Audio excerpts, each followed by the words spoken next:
Es un enorme placer, no hay palabras para decir la emoción que siento de estar aquí, de ser honrado por la invitación que me extendieron en la Conavio para venir, el doctor Sarucán, el doctor Carlos Galindo, Amalia, que la ha hecho sufrir un poco. Y estoy encantado de estar acá, que la Conavio haya puesto tanto esfuerzo en un evento de esta magnitud, decenas de pláticas sobre la labor que ha hecho la Conavio durante 25 años, que no son poco. Veo muchísimas caras conocidas porque, pues, para bien y para mal, soy un visitante frecuente de la Conavio, hasta calendario me regalan.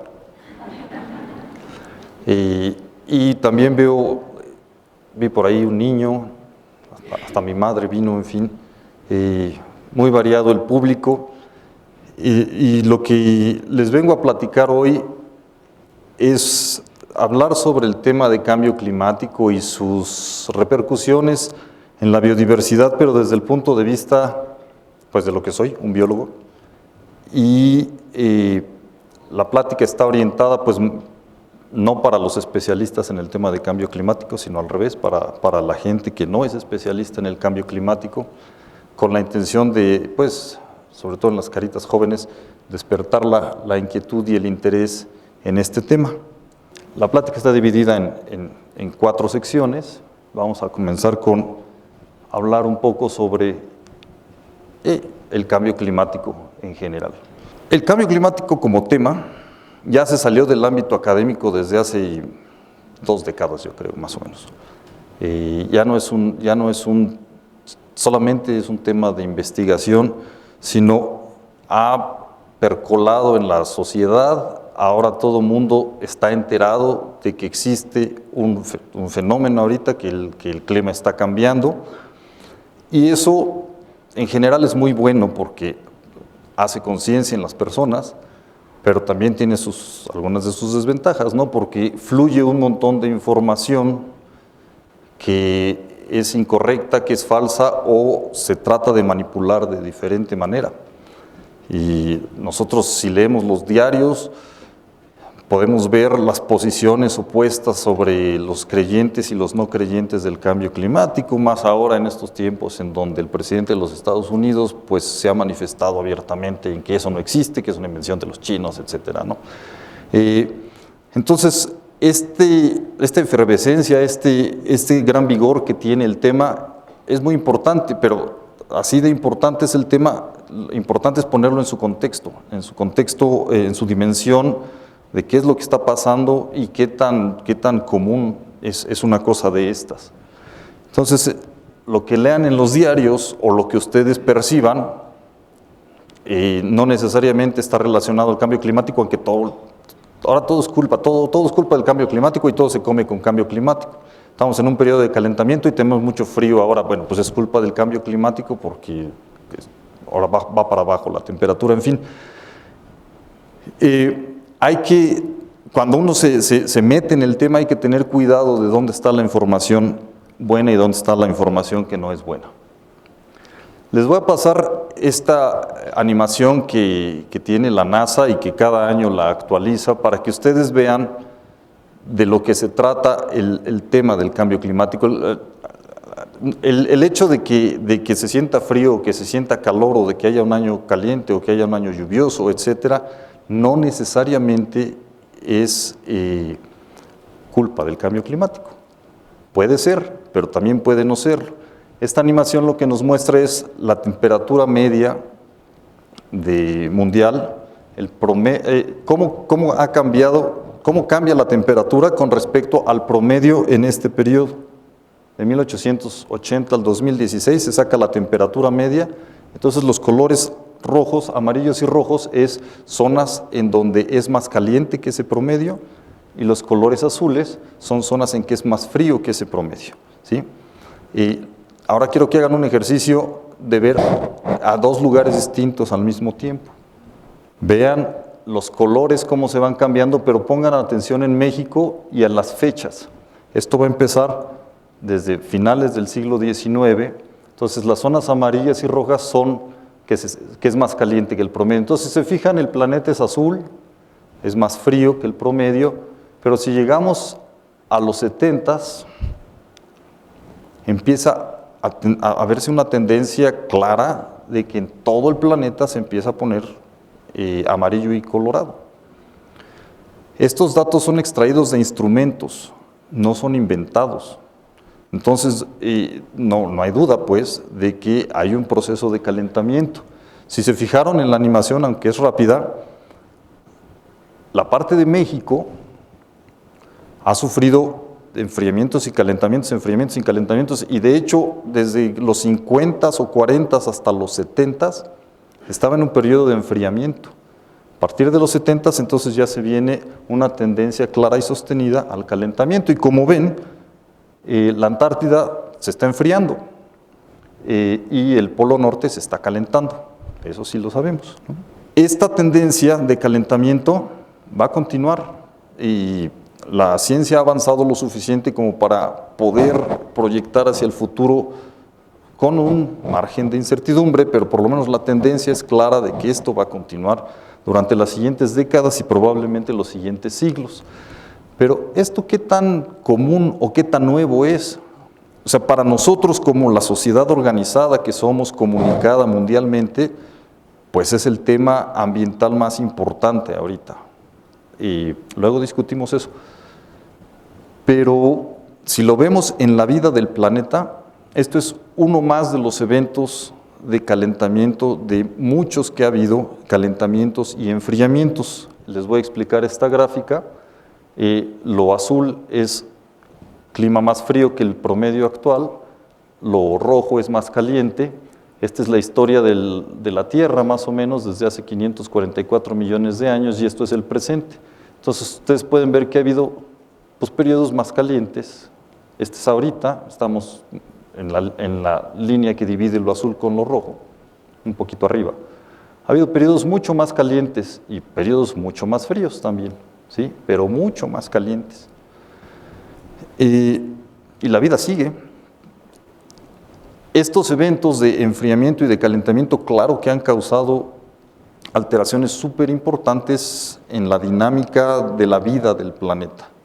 Pero si lo vemos desde el planeta, esto es un evento que no es extraordinario. De hecho, nosotros estamos saliendo de un periodo frío, muy frío, de un periodo glacial. Entonces todavía no llegamos ni siquiera al máximo de calor. Si hacemos un acercamiento a esta parte donde se ve una mancha roja y azul, son los últimos miles de años hacia acá. Esto es el presente ahora, y esto es hace 500,000 años, medio millón de años. Nosotros podemos ver, esto es los periodos de glaciación, de las glaciaciones, los periodos fríos, y estos son los periodos calientes, ¿sí? En el periodo que se llama el Pleistoceno, de hace 2 millones de años para acá, lo que caracteriza ese periodo son estos ciclos de subidas y bajadas de la temperatura, ¿sí? Nosotros estábamos en una época fría hace apenas 12,000 años, la edad de mi mamá iba yo a decir, pero está aquí presente, mejor no lo digo.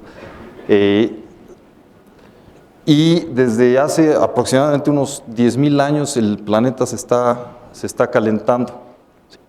¿Qué particularidades tiene este evento de calentamiento o este evento de cambio climático que estamos viviendo con respecto a todas estas historias de calentamientos y enfriamientos?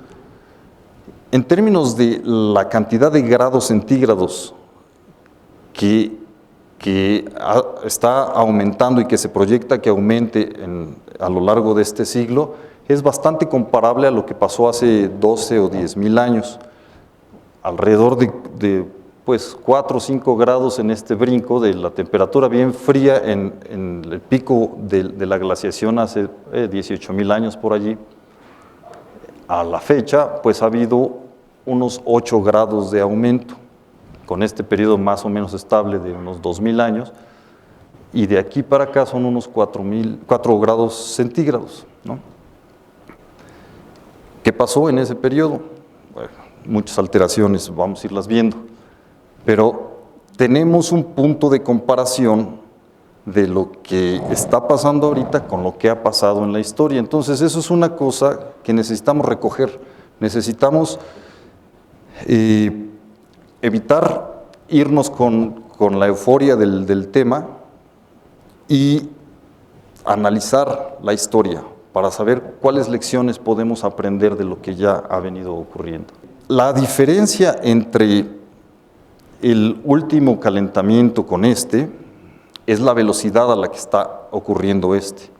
Estos 4 grados centígrados que les digo ocurrieron más o menos en un periodo de 2000 años. Lo que se está proyectando ahora es que esos 4 grados centígrados ocurran en un periodo de 200, 300 años por allí, o sea, es un orden de magnitud más rápido. Y entonces eso sí puede tener alteraciones mucho más importantes. Este es el tema polémico. ¿Qué está causando el calentamiento que está viviendo la Tierra?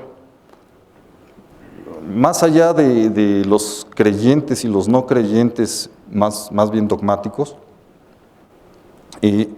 hay grupos de investigación que consideran que no es por efecto del aumento de las emisiones de gases de efecto invernadero, particularmente de dióxido de carbono, aunque pues, la mayor parte de los científicos entrevistados en una publicación que se hizo, que se dedican al tema de cambio climático, consideran que sí.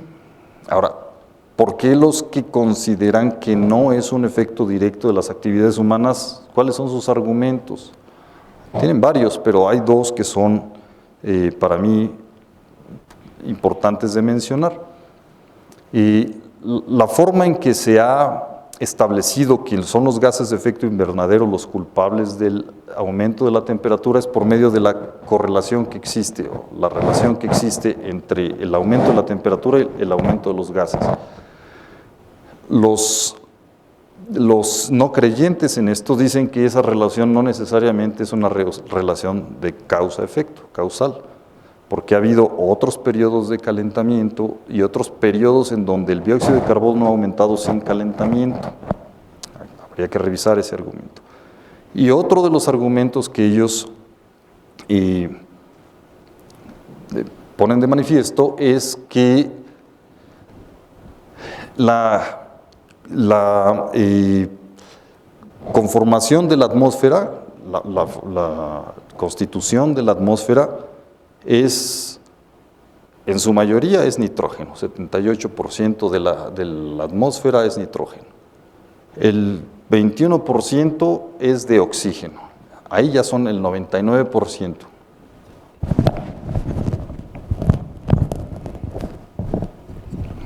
Gracias.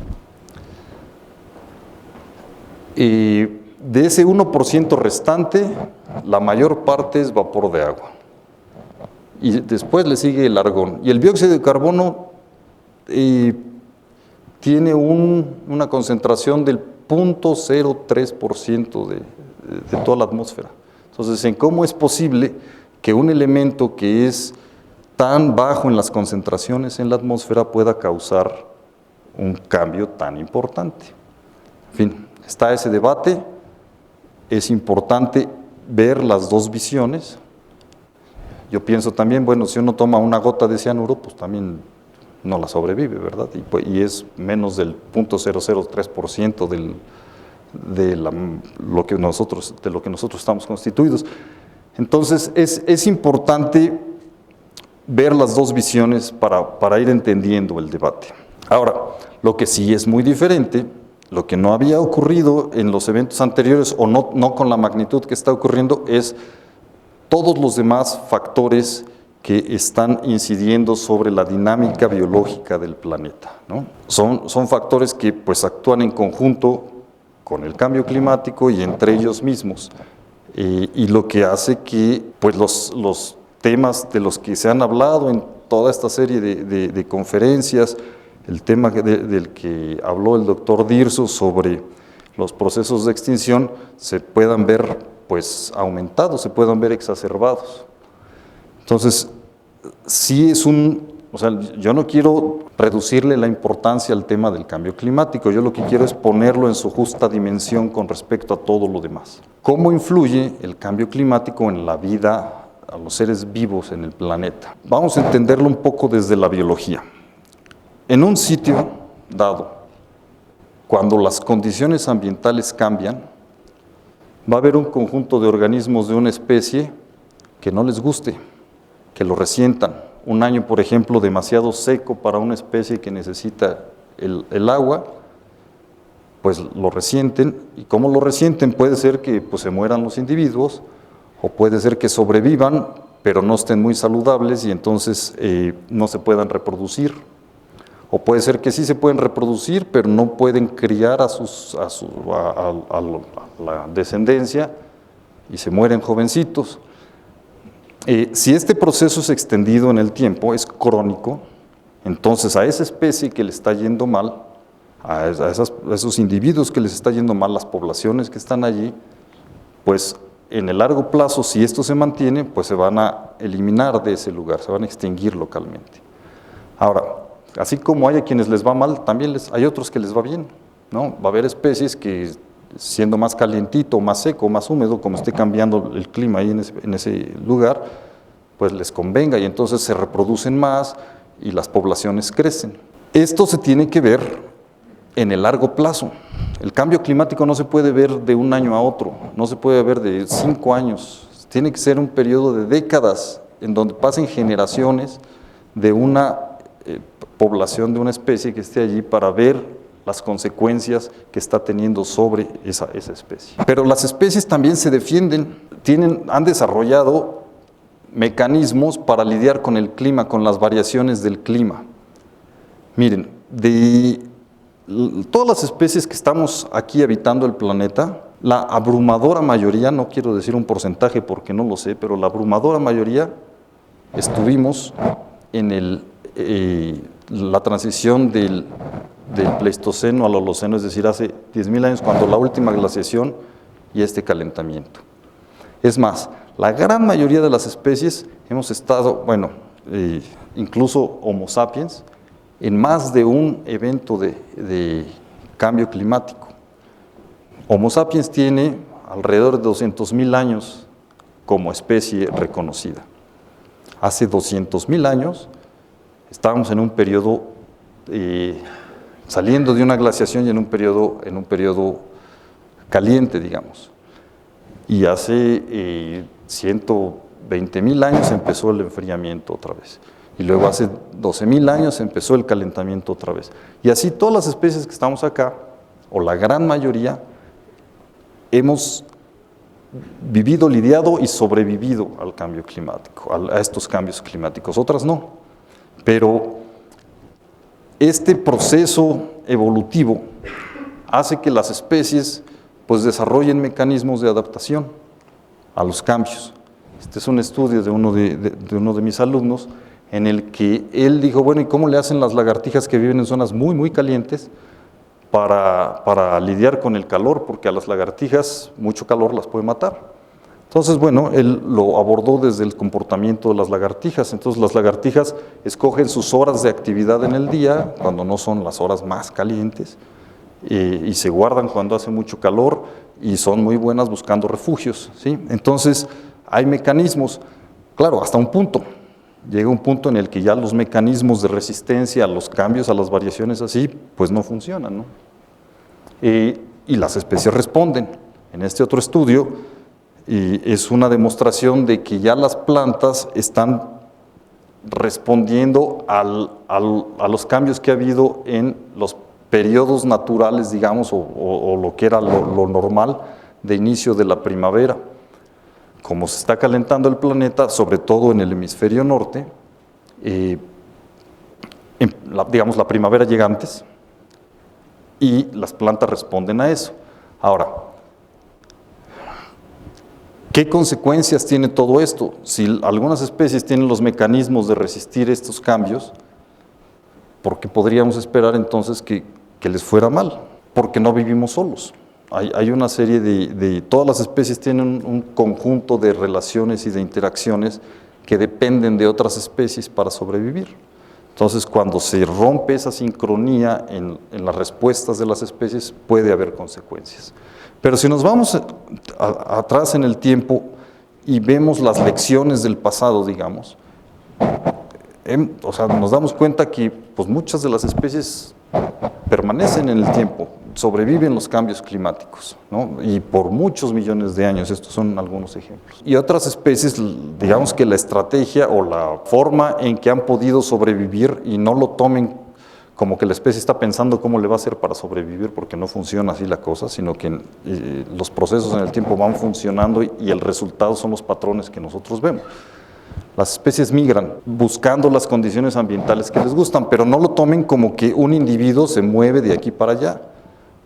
Son los procesos a nivel de las poblaciones lo que sucede, ¿no? En un lugar, las especies, a una especie, a su población le empieza a ir mal y se puede extinguir, pero en otro lugar que no eran condiciones buenas, pues le puede empezar a ir bien, y hubo unos individuos que pudieron llegar a esas condiciones, sobrevivieron, y entonces en el largo plazo lo que uno ve es que las manchas estas, que son como las zonas de distribución de la especie, se desplazan, se mueven conforme se van moviendo los climas.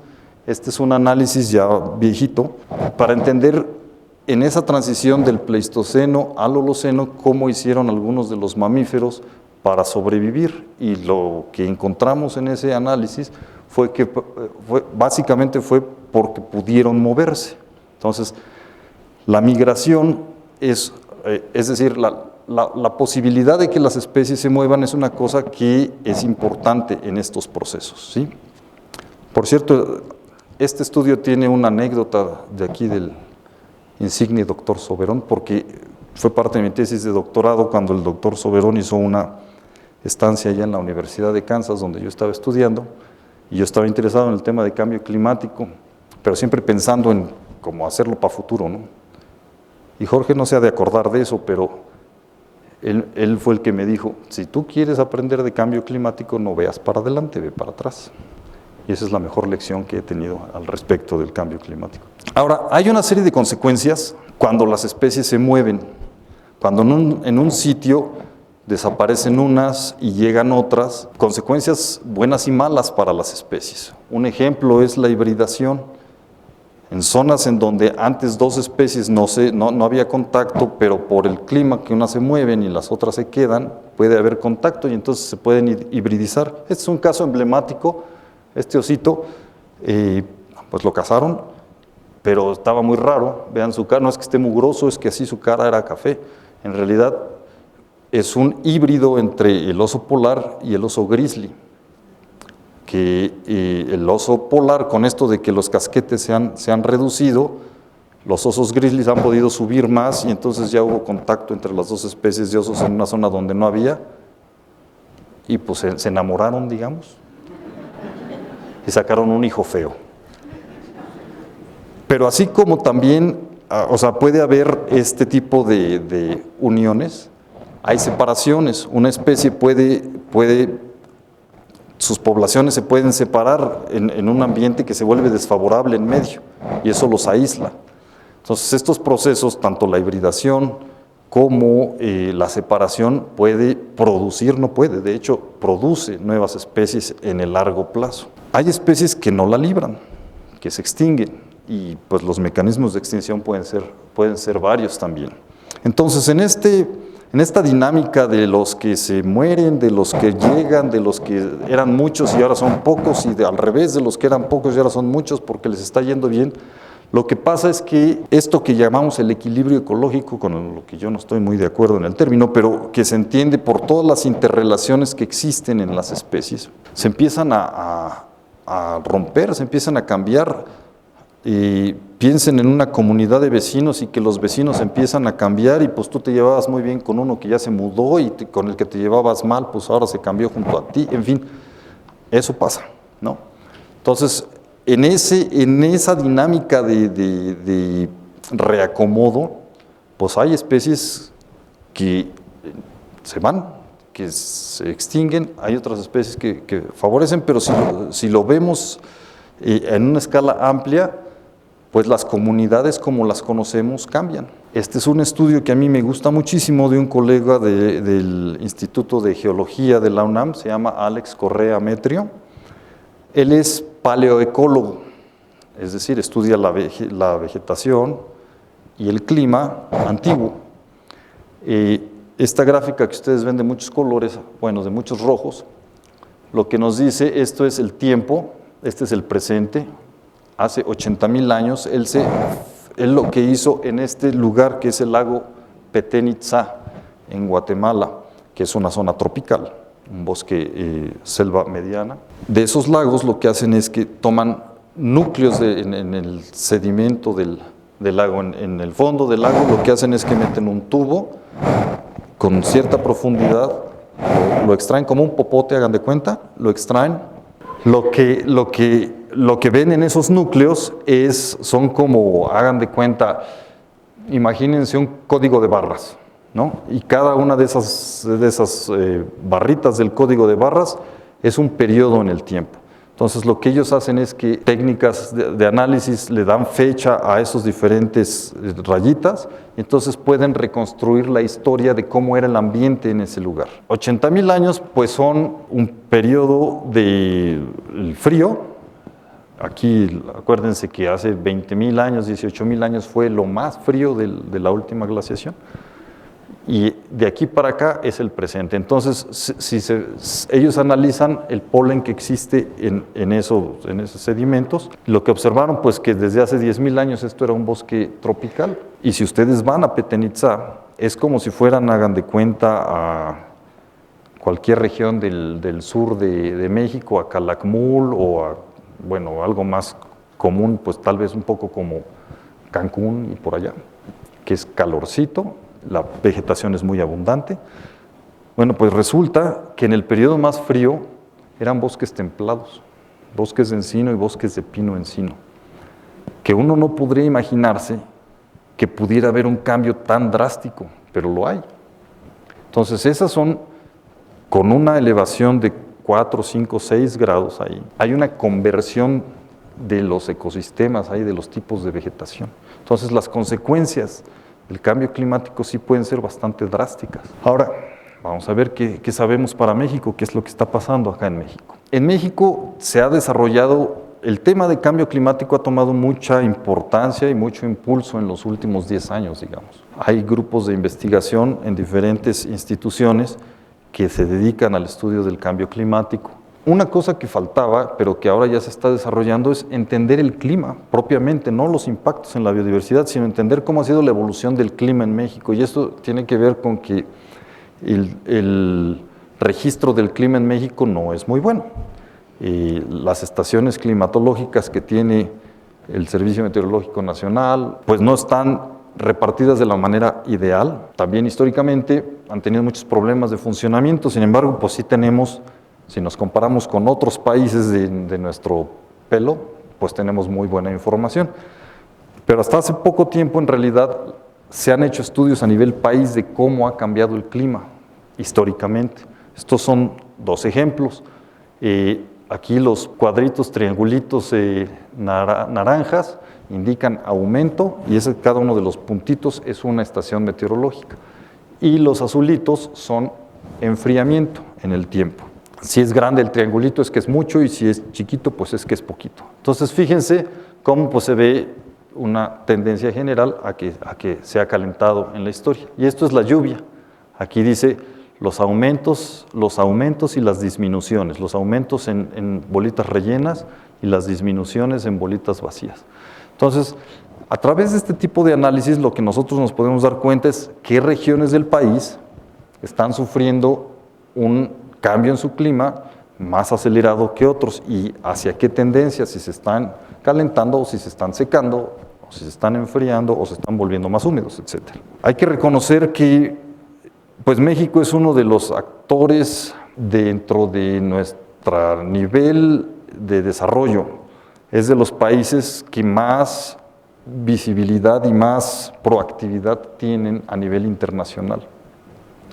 Incluso a nivel país nosotros hacemos cosas que no se espera o que no nos pide la comunidad internacional que hagamos, como los comunicados anuales del estado del cambio climático en México. Y se ha reformado también la estructura gubernamental para lo que era el Instituto Nacional de Ecología, pues ahora es el Instituto Nacional de Ecología y Cambio Climático, y se crearon esta Oficina Intersecretarial de Cambio Climático, las leyes que se están orientando hacia el cambio climático. Es decir, hay un esfuerzo importante para incluir el tema de cambio climático en las actividades productivas o en las actividades de investigación, etc. Y el INEC, en su cabeza, la cabeza del INEC es una investigadora que es especialista en cambio climático, la doctora Amparo Martínez. Entonces, como que ha habido mucho esfuerzo en México en los últimos años sobre el tema de cambio climático. Y también los grupos de investigación se han abocado mucho cada vez más a trabajar sobre el tema de cambio climático. Ahora, hay un sesgo. Casi toda la investigación que se hace en México es, le voy a decir, predictiva, aunque tampoco estoy muy de acuerdo con el término, pero es análisis para ver qué va a pasar al futuro, ¿sí? Pues obviamente, pues eso es importante, pero sí hay un sesgo muy importante. Uno de los artículos emblemáticos de eso es de un colaborador muy cercano del doctor Soberón y también mío, y el doctor Townsend Peterson, y aquí está Jorge también como uno de los autores, y otros, en donde se hizo un análisis de muchísimas especies, todos los mamíferos, todas las aves y 2 familias completas de mariposas, haciendo sus modelos de distribución, que el doctor Soberón nos va a explicar todo sobre los modelos de distribución en la plática siguiente, pero la idea es tener una representación de dónde se encuentran las especies, un mapa de dónde se encuentran las especies, y eso utilizando los escenarios que se han generado de cómo sería el clima en el futuro. Entonces, cómo se verían las distribuciones afectadas hacia el futuro. Entonces, ese tipo de estudios, de proyecciones hacia el futuro, son los que más predominan en la literatura que se genera en México o que se genera por mexicanos. Ahí hay un problema, que no está mal, pues, nada más es que hay que ver cuáles son los problemas que eso tiene. Y uno de ellos es que todavía los niveles de incertidumbre en cómo van a ser las condiciones climáticas hacia el futuro, estos que se llaman los escenarios de cambio climático hacia el futuro, pues muestran una incertidumbre importante. Si se fijan, pues hay una diferencia de 4 o 5 grados dependiendo del escenario que uno esté mirando. Y no es que los científicos no puedan mejorar esto, es que depende de factores que son muy difíciles de predecir, como el comportamiento del mercado de los energéticos en el mundo, por ejemplo, ¿no? Entonces, por eso se generan estos tipos de escenarios. Ahora, estos son la base para hacer este tipo de modelos de distribución, y lo que les muestro en esta gráfica es algo en lo que los que trabajamos ese campo, pues tenemos mucho que hacer. Esto es una especie de planta en Sudáfrica, y el ejercicio de este artículo fue ver cómo cambiaba la proyección de su distribución hacia un escenario futuro, utilizando los mismos datos, pero cambiando el tipo de método, de algoritmo de modelación. Y lo que ustedes pueden ver aquí, pues es aterrador. Si yo utilizo este método, me proyecta que la especie va a aumentar su distribución, y si yo utilizo este método, entonces dice lo opuesto, que su distribución se va casi a desaparecer. Y ese es un problema meramente metodológico, no tiene nada que ver con las especies. Entonces, si nosotros le rezamos a un santo, pues fíjense bien a qué santo le rezan para si quieren que les vaya bien o que le vaya mal a su especie. Entonces, este tipo de problemas son importantes abordar, importantes resolver, y en eso el doctor Soberón pues le está metiendo las ganas. Otros enfoques de análisis es con datos pasados, ¿no? Hay un grupo fuerte de investigación en México de paleoecólogos y paleobiólogos, ella es la doctora Margarita Caballero, que han hecho investigación, por ejemplo, este caso de las montañas del centro de México, cómo era el clima y cómo era la vegetación. Lo que ustedes pueden ver en esta imagen, que es muy bonita, es ¿Dónde están la línea de la nieve, la línea de los bosques? Este es bosque mesófilo, bosque de abies, bosque de pino, bosque de encino, los matorrales, me imagino que son las M's. A diferentes altitudes, ¿hasta dónde llegan ahorita en la montaña? Esta es una montaña. Hace 18,000 años, cuando estaba lo más canijo del frío, ¿dónde estaban las cosas? Pues lo que se ve es que pues la nieve y los hielos estaban más para abajo y entonces todo se empuja para abajo. Entonces, si se fijan en estos ciclos de enfriamiento y calentamiento, si uno está en la montaña, pues las zonas de vida van subiendo y van bajando, van subiendo y van bajando en estos ciclos, ¿sí? Otra forma en que se estudia el cambio climático en México y que se han sacado resultados súper interesantes es que uno no necesita irse tan atrás, hace 12,000 años. Con el periodo de vida de una persona ya es suficiente para empezar a detectar cambios. En este caso es el estudio, él es el doctor Fausto Méndez del Instituto de Biología. Ellos lo que hicieron, bueno, ya está lo suficientemente ruco como para acordarse de cuándo fue primero al campo, a qué sitios visitó y qué lagartijas encontró, y ahora las fue a buscar de nuevo, y lo que encontró es que muchas de las poblaciones de esas especies ya no se encuentran allí. Lo asociaron con los cambios en el clima en esos sitios y sí encontraron una relación, y eso es lo que decía el doctor Dirso hace un ratito en su intervención, que esto no es la extinción de las especies, pero sí es evidencia de extinción de las poblaciones, que es el inicio de la extinción de una especie, ¿sí? Entonces, este trabajo ha sido muy importante para México. Lo que estamos nosotros desarrollando en el laboratorio en donde yo trabajo es a través de los análisis que desarrolla una colaboradora mía, Ángela Cuervo. Ella lo que ha hecho es reconstruir el clima de México en 3 periodos en el siglo XX por medio de los análisis de las estaciones climatológicas, y genera estas superficies de clima, de temperatura, de lluvia, etc. Entonces, lo que estamos haciendo en el laboratorio es utilizando mucho esta información para ver el cambio climático actual, pero no para el futuro, sino del pasado al presente. ¿Eso qué ventajas tiene? Pues que tiene datos para poder validar lo que hacemos con los modelos o las trayectorias hacia dónde están yendo las cosas con respecto al cambio climático. Entonces, lo que ustedes pueden ver en esta lámina es la temperatura máxima, la mínima y la precipitación, los sitios en donde ha aumentado más, los sitios en donde ha disminuido cada uno de estos factores del clima. Y esto lo asociamos con visitas al campo o estudios específicos para algunas especies en zonas así en donde se han observado cambios muy importantes, para ver si tenemos información de si a las especies les está yendo bien o les está yendo mal.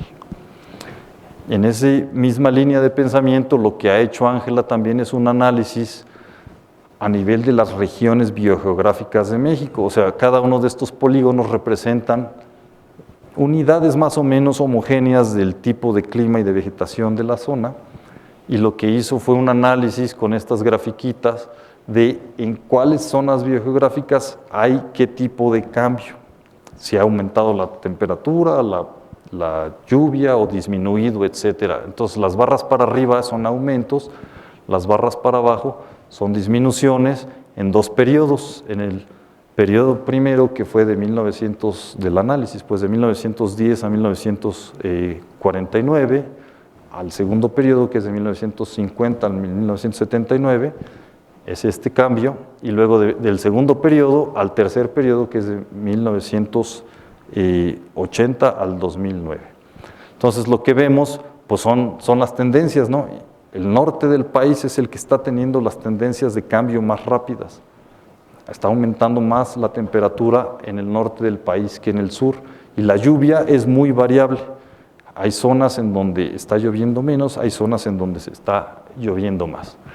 Con esta información de base, en colaboración con el doctor Tom Peterson también, realizamos un análisis con los datos del SNP, precisamente, de las aves. Lo que se hizo fue reunir toda la información de las aves de México e identificar los sitios en donde hay un inventario completo de las aves, o sea, se han visitado tantas veces y se han hecho los listados que ya se ve que ya no hay nuevas especies o muy poquitas en las últimas visitas, quiere decir que el inventario está muy completo.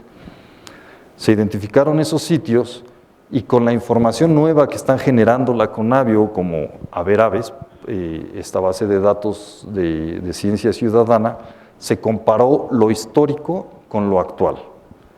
Lo que observamos en este mapa es que las zonas rojas, los núcleos, son zonas en donde hay un importante recambio de especies. ¿Qué quiere decir eso? Que antes había un conjunto de especies, actualmente hay otras especies, ¿no? Unas se perdieron y otras se ganaron. Si se fijan, están concentradas en el norte del país, en el desierto chihuahuense. Se hizo un análisis con esos mapas que generó Ángela de temperatura, etcétera, y lo que observamos es que con lo que se relacionan estos cambios no es con el cambio de uso de suelo, que era lo que nosotros pensábamos, o sea, la deforestación iba a tener un papel muy importante. No, en realidad es la temperatura la que tiene un papel más importante. Entonces, esto es una de las señales que las especies en México están respondiendo al cambio climático. Bueno, y hay otras formas de estudiar también los efectos del cambio climático, más experimentales u observacionales, pero en donde se trata de explicar por qué las respuestas de las especies. Eso se llaman modelos mecanísticos. En este estudio de una chica que está haciendo su doctorado ahí en la UNAM, que se llama Stephanie, ella lo que ha determinado, ella trabaja con murciélagos que comen néctar. Lo que ha visto ella es a través de datos del SNIP, otra vez por eso es tan importante esta labor que está haciendo la Conavio para la investigación. No es comercial, pues es que nosotros sí utilizamos muchísimo esta información.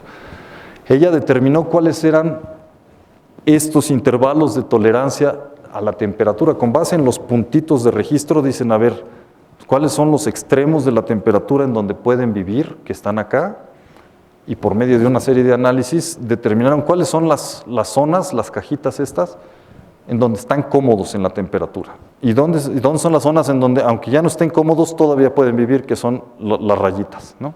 Entonces, las cajitas son en donde van a encontrar muy felices a los murciélagos.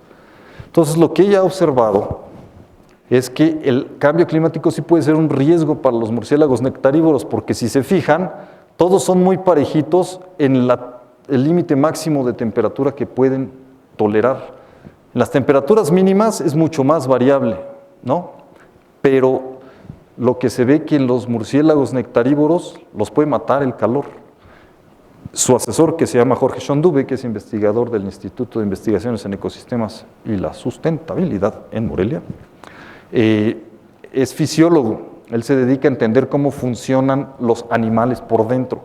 Y dentro de ese campo, él ve o estudia la relación de la comida, el ambiente y la sobrevivencia de la especie. Entonces, este otro tipo de análisis son muy informativos. El problema es que demandan mucha información, o sea, pues para cada especie se necesita tomar una serie de datos que implican experimentos u observaciones que toman su tiempo. Y entonces, si nosotros queremos tener en México un conocimiento más integral de cómo está afectando el cambio climático a las especies y cómo lo podría hacer, necesitamos combinar los enfoques de modelación de distribuciones, los enfoques de trabajo de campo en donde se sacan parámetros de cómo les está yendo a las poblaciones, si van para arriba, van para abajo, y experimentos, los modelos ecofisiológicos como el de los murciélagos que les mostré, las observaciones de las lecciones del pasado y de las observaciones de día a día. Nosotros aquí en la Ciudad de México, si ustedes son observadores, estamos ya llenos de un pájaro negro que se llama el zanate, Quiscalus mexicanus, que está muy bonito el condenado, que tiene su cola larga y hasta como azulea de lo negro que está, el macho, así muy bonito. Esa especie no estaba aquí, por lo menos no en las densidades que se encuentran ahora en pues, la mayoría de los parques, hace 10 o 15 años. En Jalapa, Veracruz, que es una zona así de bosque de neblina, no había dengue, a pesar de que están muy pegados a la costa. En el puerto de Veracruz pues ha habido dengue desde que está el mosquito Aedes aquí, pero en Jalapa hasta hace unos 8 años no había habido dengue. Entonces lo que está pasando es que, como es un bosque de neblina, la neblina ya no está bajando todos los días como solía hacerlo, entonces está cambiando el clima, las especies están respondiendo.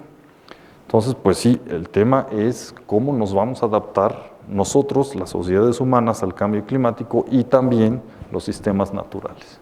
El cambio climático es uno de los varios factores que a nivel planetario están cambiando. El clima es uno de ellos y hay otra serie de factores que son importantes y que están cambiando. Si la tendencia del cambio climático sigue como va, sí va a haber consecuencias importantes en los sistemas naturales y en los sistemas sociales, sin duda. Entonces, por eso, por este tipo de información que salió del reporte Stern desde hace algunos años, se estableció que no nos podemos pasar de un aumento de clima de los 2 grados centígrados, porque después de eso, entonces, los diferentes elementos van a entrar en un estado diferente, que es alterado diferente, que entonces no sabemos para dónde va a ir la cosa, ¿no? Eso sí se proyecta, digamos. Sin embargo, si lo vemos a nivel planetario, este es un estudio ya clásico sobre cuáles son los factores que le dan la estabilidad al planeta para que funcione como la conocemos. Entre ellos pues está el cambio climático. Los circulitos verdes significan que de todos estos 9 factores estamos todavía en un nivel en el que no se esperaría un cambio de estado. En amarillo entramos en una zona de incertidumbre y en rojo es que ya estamos en un proceso franco de cambio brusco. Si se fijan, hay 2 rojos.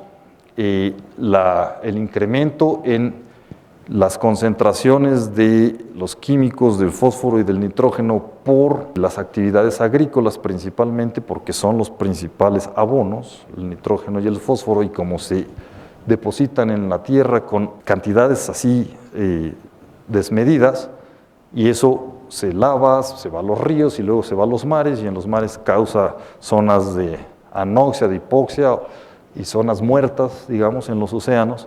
Ese es un problema, pues ahora más grande que el cambio climático. Y el otro problema es el que abordó el doctor Dirso en su plática: la pérdida de especies en sus diferentes, o la pérdida de biodiversidad en sus diferentes manifestaciones. Aquí dice diversidad genética o la diversidad funcional, pero visto de una forma es la pérdida de especies y de poblaciones de especies. Y ese es un tema más urgente. No sé si sea más grave, a mí me parece que sí, pero por lo menos sí es más urgente. Hay análisis en donde se mide la velocidad a la que se están perdiendo las especies y los datos son realmente preocupantes. Se estima que más o menos 30,000 especies en el mundo se pierden cada año, se extinguen cada año.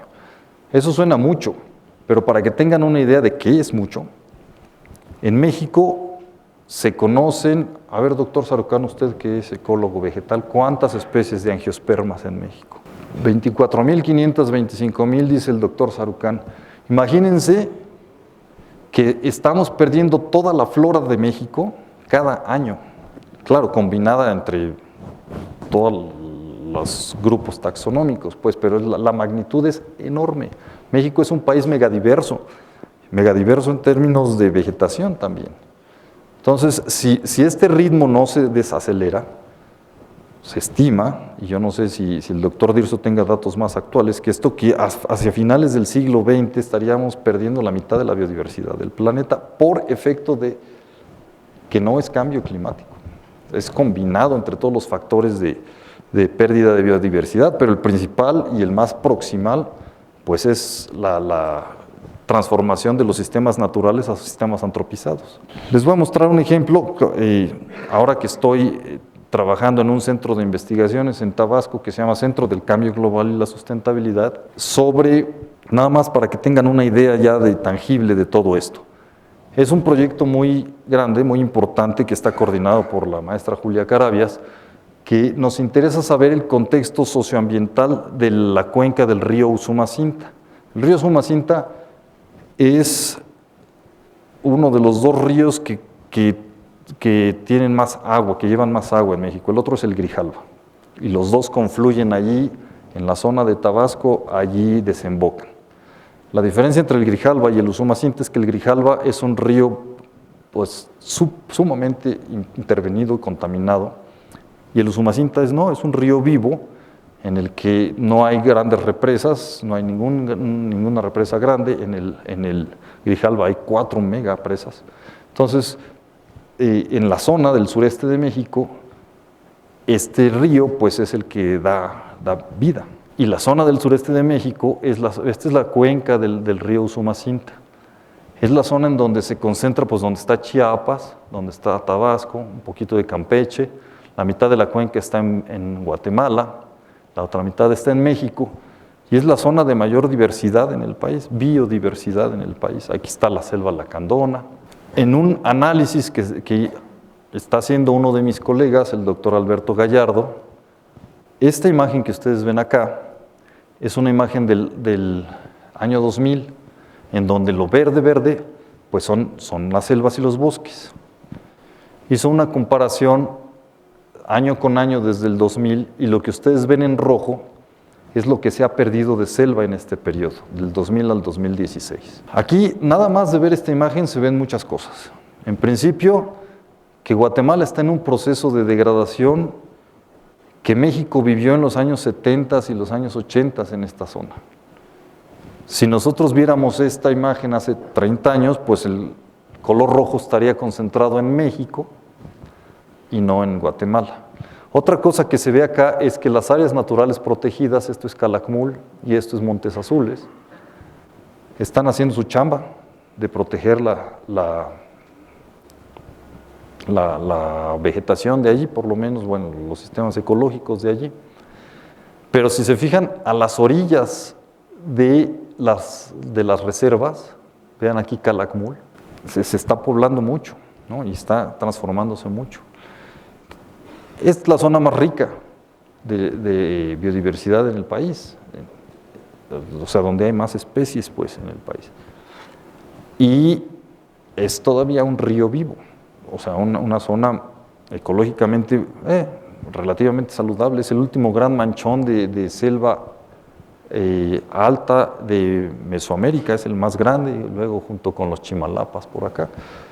Pero el proceso de degradación, a pesar de las políticas de conservación en México, continúa. Y esto de que 0 extinciones y que ni una hectárea más, etcétera, no está funcionando. Esta gráfica que ustedes ven aquí son los años, no se alcanzan a ver, pero es del 2000 al 2016, la cantidad de área en hectáreas que se está perdiendo. En México en gris claro, en Guatemala en gris oscuro. Fíjense, 2016. Algo pasó en 2016, que es el año donde ha habido más deforestación, tanto en Guatemala como en México. Entonces, ese tipo de problemas hay que atacarlos. El cambio climático es un fenómeno ambiental, pero es más bien un problema social. Ha habido muchos cambios climáticos en la historia de la Tierra, este es uno más. La diferencia es cómo está organizada la sociedad en con respecto a los anteriores. Desde luego hay impactos y habrá impactos muy importantes sobre la biodiversidad, pero los otros factores de cambio puede ser que estén teniendo un efecto más inmediato, no hay que desatender pues. Ya tenemos evidencia en México de algunos impactos o respuestas de la biodiversidad al cambio climático, y la investigación en México se ha desarrollado principalmente así como futurista, como proyectiva, predictiva. Necesitamos integrar las otras formas de hacer investigación para tener un entendimiento más amplio del tema. Nomás quiero terminar con una paradoja. Siempre se dice que los tiempos anteriores fueron mejores, ¿no? El típico refrán de nuestros abuelitos. Y que si las culturas prehispánicas fueron muy orientadas a cuidar su ambiente y la Pachamama y la conexión y ese tipo de cosas. Yo no desacredito eso para nada, pero yo no quiero creer ese dogma. Ahora es cuando contamos con más información que nunca. Ahora es cuando contamos con mayor entendimiento de cómo funcionan las cosas que nunca antes. Podemos casi ver el futuro, podemos casi predecir el futuro de muchos eventos. Ya de muchos los podemos hacer con mucha certidumbre, en astronomía, en meteorología. Lo que nos acaba de caer el 20 es que seguimos disparándonos en el pie con las actividades que tenemos, ¿no? Entonces es necesario cambiar la manera de ver las cosas. A mí me han regañado mucho porque dejo en mis pláticas así, como que acabo con pesimismo, pero no quiero que se quede esa sensación de que el mundo se va a acabar ni nada por el estilo, no. Es más bien, tenemos mucho trabajo que hacer por delante. Y desde luego que existen acciones y existen formas de reducir la velocidad de cambio, incluso revertirla. Hay ejemplos en esto, ¿no? Hay, cuando ha habido problemas a nivel mundial de enfermedades o la capa de ozono, etcétera, ha habido modo de revertirlos o de eliminarlos. Es cuestión de organización social, es cuestión de tener conciencia, es cuestión de tener información de buena calidad para poder actuar en la forma en que deberíamos de ser. Muchas gracias.